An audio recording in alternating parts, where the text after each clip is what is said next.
gentlemen, welcome back. It's the One Health Podcast. Thanks again for joining us for another week. I'm your host, Tori Schmelzer. I'm a fitness enthusiast / fitness entrepreneur. My goal is to share the knowledge I gather through meeting industry experts with as many people as I can. For those of you who are new to the show, each week we are going to bring on different experts in areas of health. So that could be mental health, physical health, professional health, spiritual health, you name it, we cover it. We don't claim to be experts in any of these subjects. We just know the people who are, and we interview them for the greater good. Thanks again to our sponsors, EcoGym and Motivating You. Make sure you guys go to shop.teammotivatingyou.com and ecogymworldwide.com.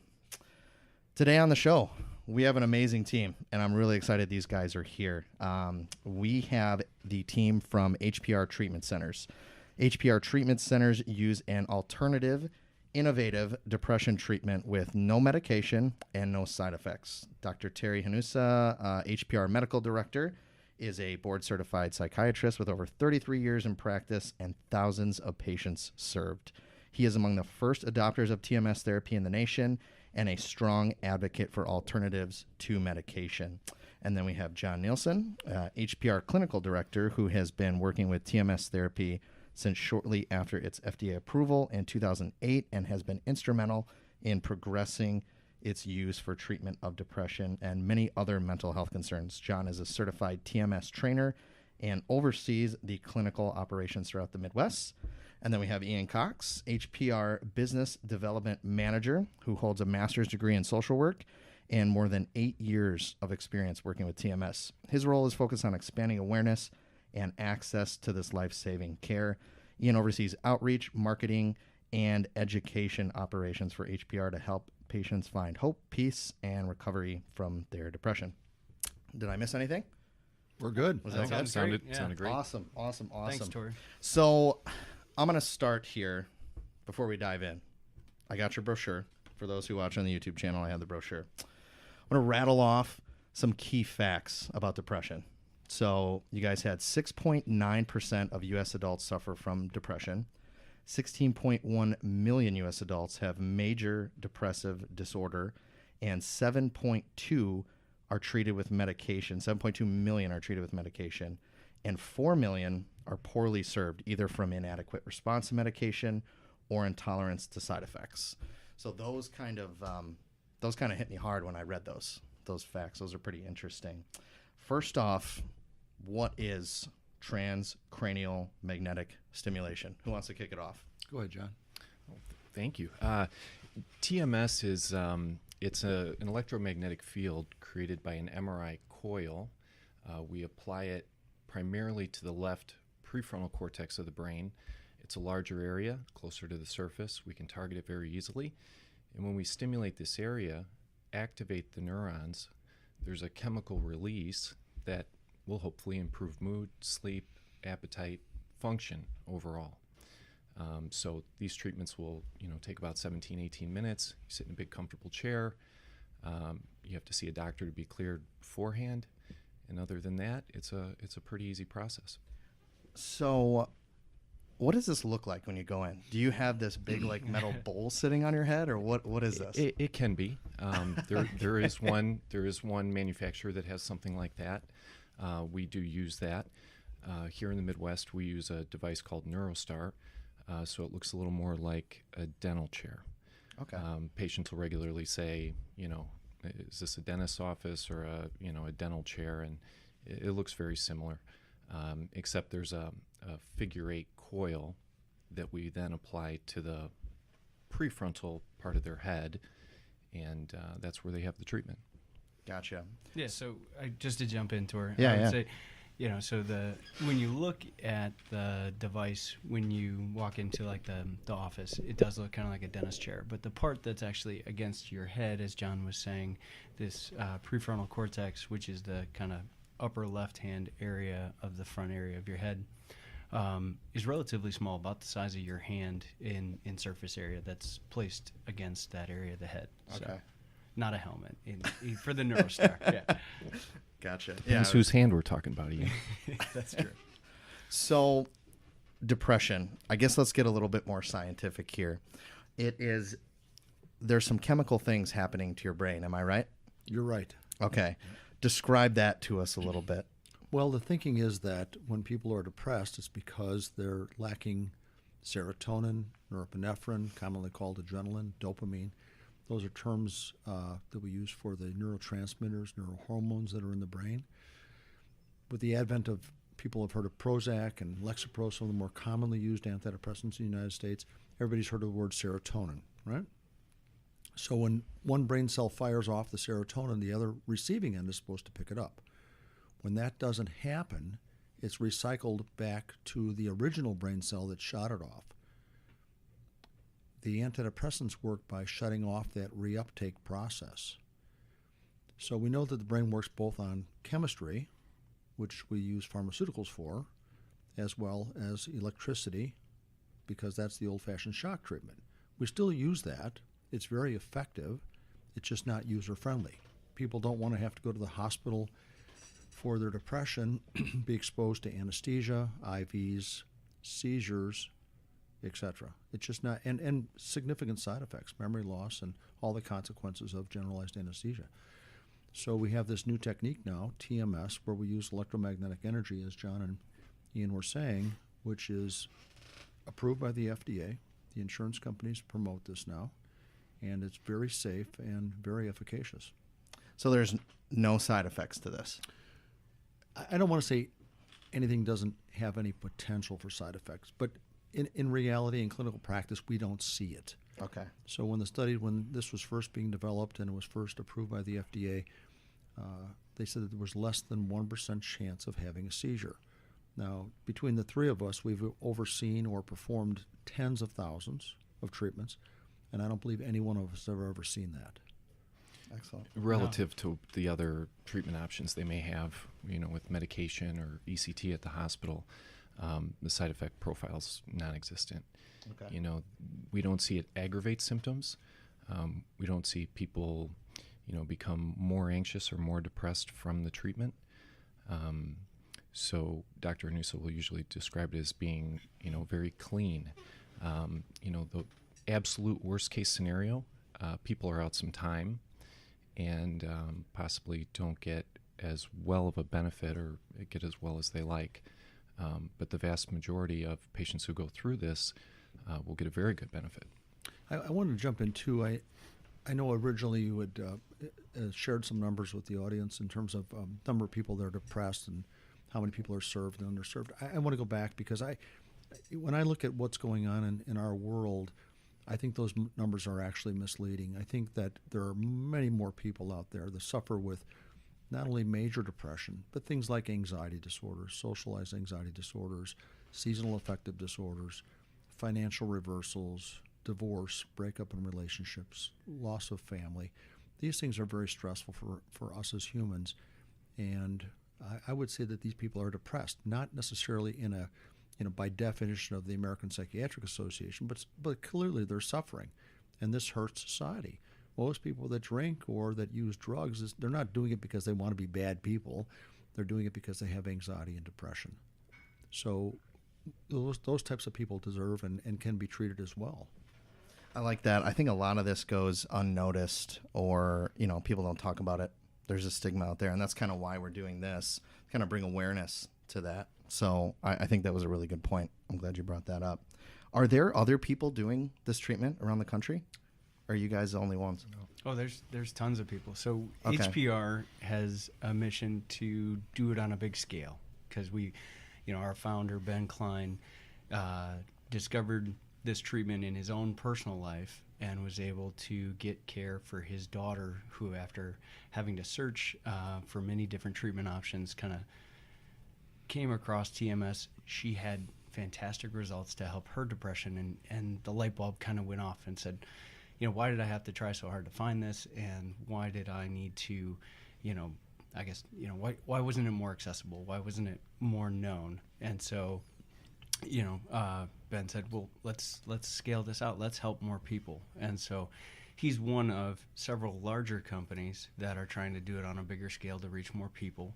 But then, over the last 10 years or so, we've really seen physicians pop up here and there who just recognize, hey, I want another tool in my tool bag than just medication or therapy, because it's not enough for many people. John and I have been doing this together for 8 or 9 years now, and we were serving the North Shore population here in Glenview, and that was very rewarding for us as individuals, and we were taking care of, dozens and sometimes hundreds of people over time, but now we're able to do this on a national scale. What sort of pushback do you guys get? Do you get any pushback from people that are like, what is this? What is this stuff? Absolutely. I wanted to push back myself when I first started doing it. It sounded great. It was very exciting. But, you think about a magnet improving your mood and you go, come on, this can't be. Just to give you an idea, in 2008 when I started doing this, there was just over a dozen of these chairs, NeuroStar chairs in the country. Wow. And now there's thousands. All the major hospitals, universities, well-respected doctors around the country, it's definitely becoming the standard of care and not, an obscure treatment that's in a back office of, who knows. Oh, which doctors? Yeah, exactly. Not doing it in a back alley. Yeah. So, okay. But patients, absolutely. But once you educate them, a little bit on the science and share with them the experience we've had, and we also try to hook them up with other patients that have gone through the process, it becomes something that I think they can trust and give a shot, especially if the quality of life is not as good as it should be. Are people doing this in conjunction with therapy as well? Do they work alongside each other? Do you guys normally recommend that? Yeah, the vast majority of our patients who have come in have been tried and failed on a multitude of medications. Most of the people that we see are currently on medication. You don't have to be, but that's what we see. And what I recommend to patients is that they continue to consult with their psychiatrist or their primary care or their OB-GYN. So if they're on something now that might be giving them some partial benefit, I would urge them to continue doing that. Let us have an opportunity to treat them, and let's see where we stand. If we can reduce or eliminate some of the medications, that's great. That's an additional bonus, because none of these all these medicines have potential side effects. And most patients, they're not 100% clean. There'll be weight gain, sexual dysfunction, dry mouth, GI distress. So if we can reduce those, that's great. But initially, patients should probably continue with their medication. And a lot of these patients, too, also are involved in talk therapy or other things that are beneficial for them. After, X number of treatments, do you guys, do you have to do tune-up treatments later on down the road? What's that timeline? What's that kind of like? So that's one of the nice things about all the volume and experience that we've had, is that we can pass along that experience to patients we see now. And then I also, will consult with doctors and share with them previous experience that we've had. So patients may come in, want to be proactive about the benefit they've had, and they want to stay ahead of the curve, and they come in once a week, once a month, quarterly. You have other patients that are more reactive. They may be good for 6 months or 6 years, and then we hear from them, and we try to devise a plan specifically for them, taking into account, what's clinically in their best interest, their schedule, their resources. There's a multitude of things to consider when we're trying to think about a maintenance schedule. But I never saw that as a bad thing, that they would need to do that again, because they found a tool that helps them feel better. So if we can find a way to make that feasible for them, I think it's a win-win. Well, and I'd like to add to that too, John, that essentially with TMS therapy, from beginning to end, every piece of this is individualized, which I really love that aspect. So for some patients, it's right for them to go through a course of treatment and then have a set up maintenance sort of schedule. And for others, what's best for them is to jump in, get well, and then go back to your normal life, right? And, not have to mess with the medication or take less or have, just a greater quality of life. But to take a half step back, even TMS therapy is far more individualized than medication to start with. Because, as Dr. Hanusa can elaborate on, when we prescribe medication, we do our best guess to try the next best medication at the next best dosage based on clinical studies and whatnot out there. But it is a lot of guess and check. And with TMS therapy, from the very beginning, from where we discover where we're going to treat to how strong or what the dosage is to treat a patient, every piece of that is individualized to that person's unique body and synaptic excitability and whatnot. And so we work really hard to focus on the TMS and focus on treating to a point of wellness. I like how it's personalized, because like us in the fitness industry too, we do the same thing. So I get people that walk through the door that say, I'm going to do intermittent fasting. And they get 3 months into it and it's not working for them. And they're wondering why. And they come to me and they say, well, my friend does it. Well, we preach the same thing. Every person's body is different. Every person's biology is different. So I like that you guys have that. It's not like an umbrella treatment that we're just going to press this on button on the machine and it does, you know what I mean? I like absolutely. That. And the medications that we have currently available to us are, again, we've advanced a long ways in the last 50 years. But they're not smart pills; they're dumb pills. They go everywhere, and that's called systemic. And we have a systemic risk, and that's why we have so many potential side effects with these drugs. So when we use the TMS, as Ian's saying, we know exactly where we want to target our energy, and we also know how much energy it takes for that particular person, based on the size of their head, the thickness of their skull. As we get older, our brains tend to shrink a little bit, but the size of the skull remains the same. So, what's exciting about this is, for the first time, we're learning about the brain, and it's like plastic. There's this ability for the brain to recircuit or rewire itself. And the thought is that once brain cells die, that's it. There's no way to have the brain heal itself. And that if someone has a stroke, for instance, that area of the brain is gone, right? Whereas if your muscles become, your biceps become weak, well, you can, you're an expert at this. You can work with those individuals and help them to gain additional physical strength. So with the TMS, the thinking is now that we have this plasticity where we can fire, and it has a cascading effect. So we target an area below the surface of the skull, 1.5 centimeters to 3 centimeters, depending on the individual. And that energy will then translate further down into the limbic system, which is the part of the brain that's responsible for emotion. So we can develop new pathways. So this is very exciting. It's new, and we're hopefully going to be able to use this device to help other types of medical problems, such as Parkinson's, OCD, pain management, etc. That's huge. So there's other applications for it. We're already doing it. It's considered off-label. Okay. But John and I have been helping patients with Parkinson's disease, because a lot of people with Parkinson's, for instance, have anxiety and depression as a result of their neurological problems. So we can move the magnet around and help them short-term with some of the movement problems, and longer-term with the anxiety and depression that they feel. I saw on Facebook the other day, it's funny that you said that. I saw on Facebook the other day a video of a guy, I think it was in the UK they were doing this. He wore like this vest thing, and then he had this, I think it was an electromagnetic thing right on his prefrontal cortex up here, same thing.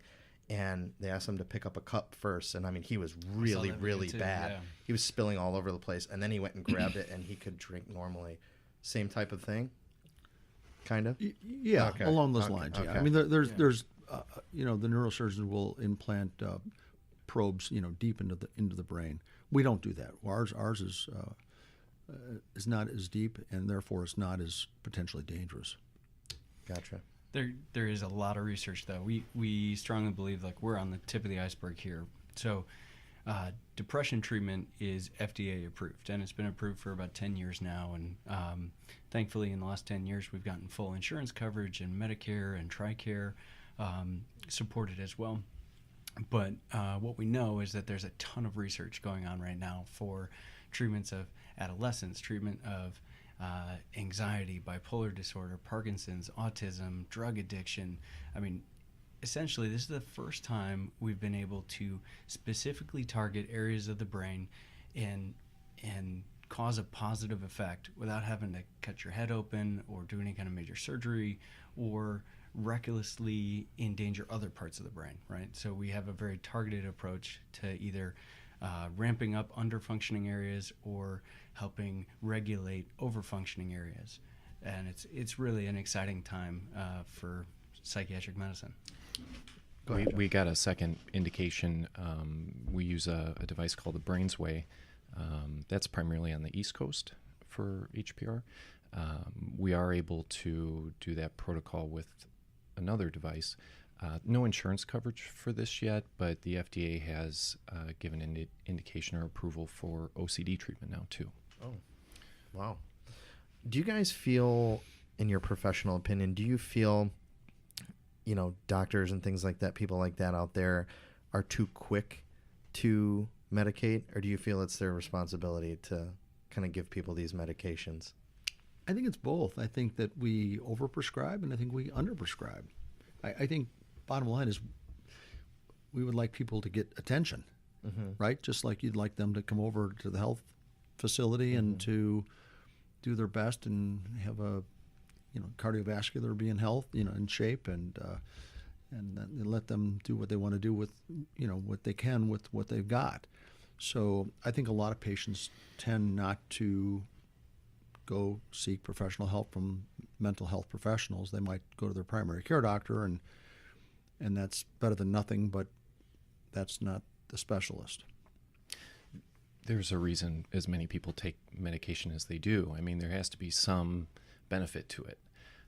What I've seen with TMS patients, though, is people that are on these medications for years and years and years, they reach a point of diminishing returns. The side effects are there, the benefit starts to go away.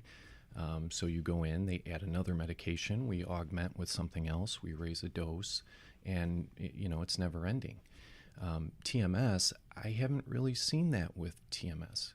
Patients we've treated in 2010 can still come for a full course, for maintenance, whatever it may be, and are still getting this robust benefit from TMS.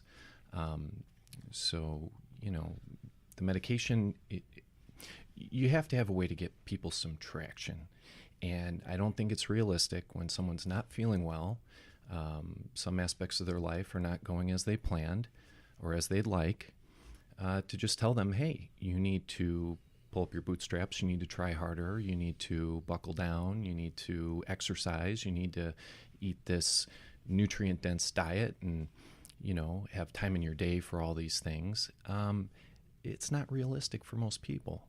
But if you can use TMS, medication, whatever tools we have at our disposal to get them the traction, and they're committed to making some life changes, whether it's small or big, I think that's a better outlook on that situation. Yeah. Yeah, and I would just add to that too. So, with gaining that traction, and if maybe the first medication or so is what allows you to get out of bed, and then we're able to help with the TMS to get you back to work, then that's great. We have countless success stories, because the vast majority of people who come and give TMS a try see a significant response, and we're able to help about a third of all of our patients find complete remission from their depression with the TMS therapy. And that can be really life-changing for people. Gets them back to work, gets them back involved with friends, gets them back, a social life, eating right, gets them into eco gym, right? Yeah. And, so I think when patients are depressed, they're not going to exercise. And I think that exercise is probably the single biggest thing that we could do for our society to help them live longer and healthier. So, yeah, when people are down, they're anxious, they're depressed, they're not taking care of themselves.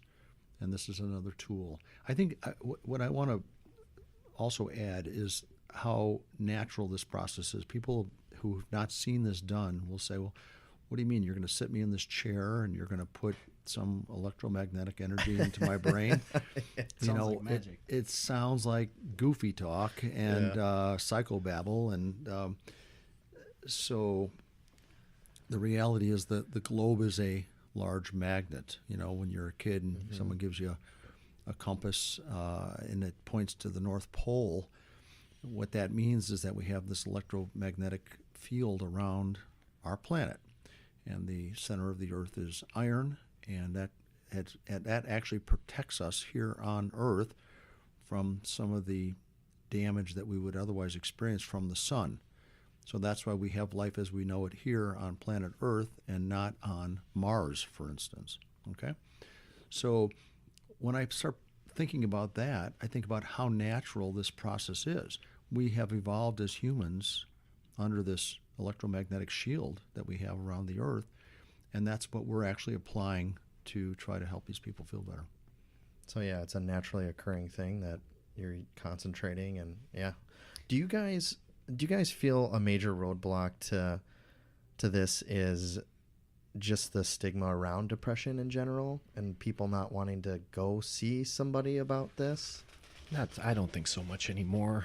There probably is still some of that, but to me it seems, with social media and how much more communication there is in 2018 than there was even 10 or 20 years ago, that more people are feeling okay to talk about it, to come out and say, this is wrong in my life, or I'm not feeling as I should, and I would like some help in some way, shape, or form.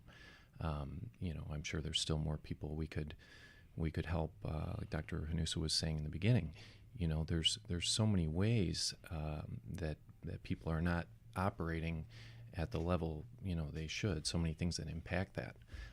So those numbers that we have on our brochure and that are talked about are probably far lower than what it actually is. But I do feel overall we are hearing a lot more about it, and people are more comfortable, generally speaking, to talk about their mood, their health, a depression diagnosis, etc. Excellent.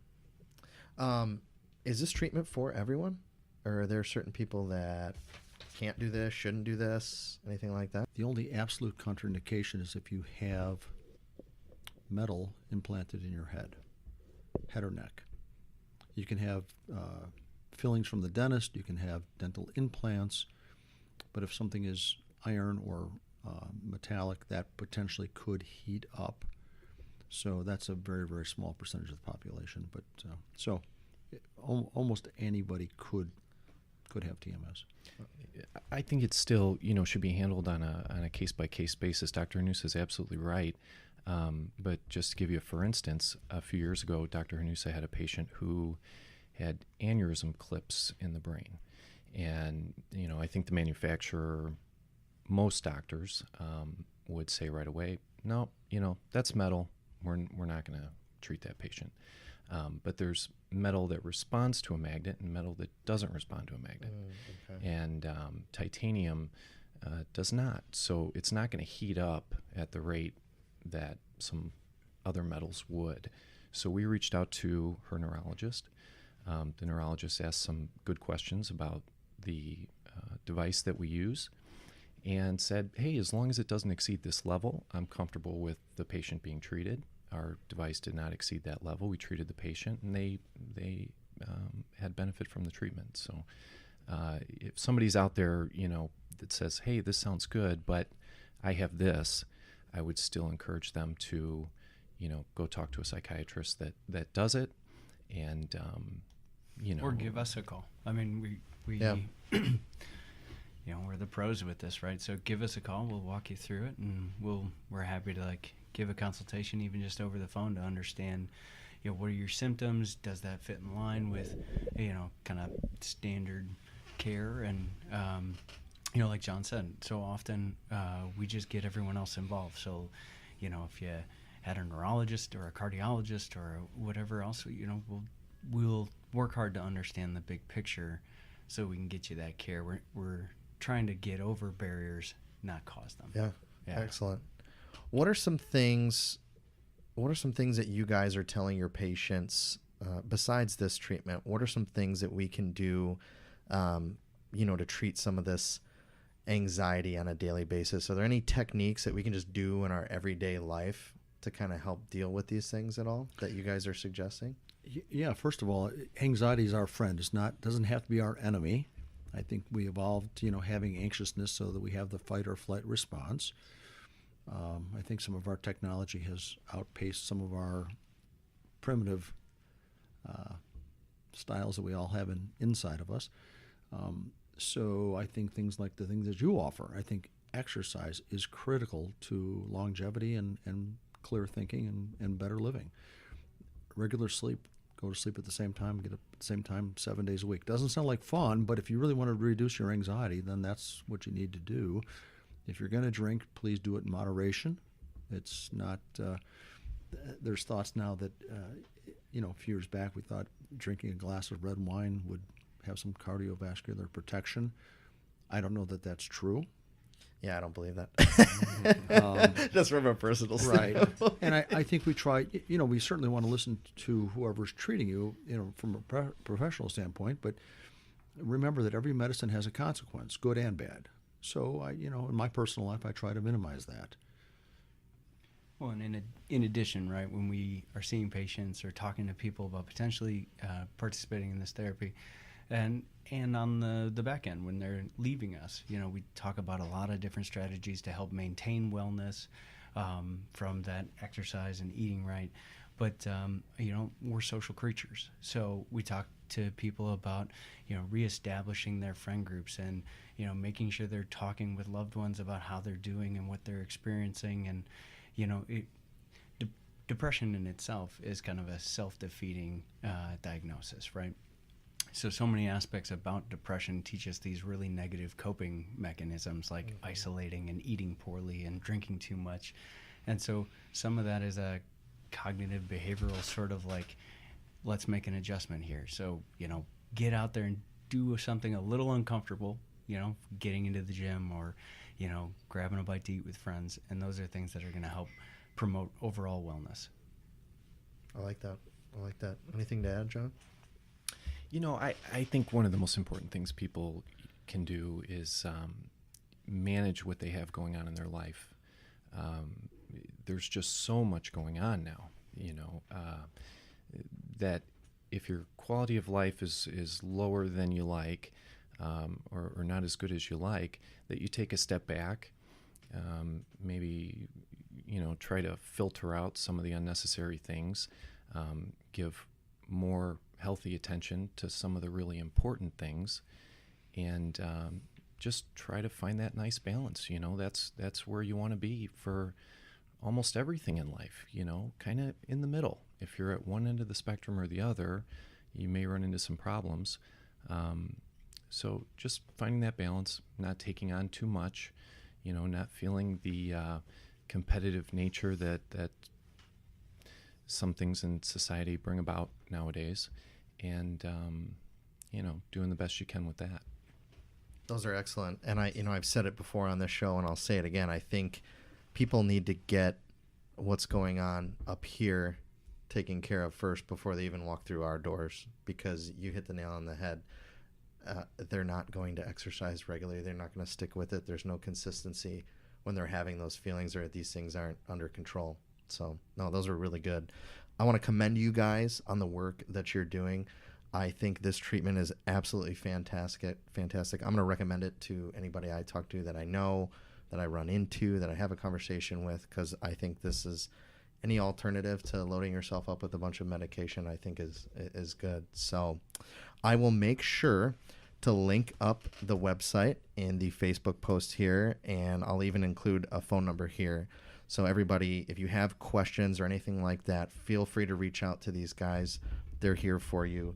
A big shout out to our sponsors again, Eco Gym and Team Motivate in You. Other than that, guys, thanks again. Thanks a lot for taking time out of your day. Thanks, Tori. And until next week, guys, we'll see you then.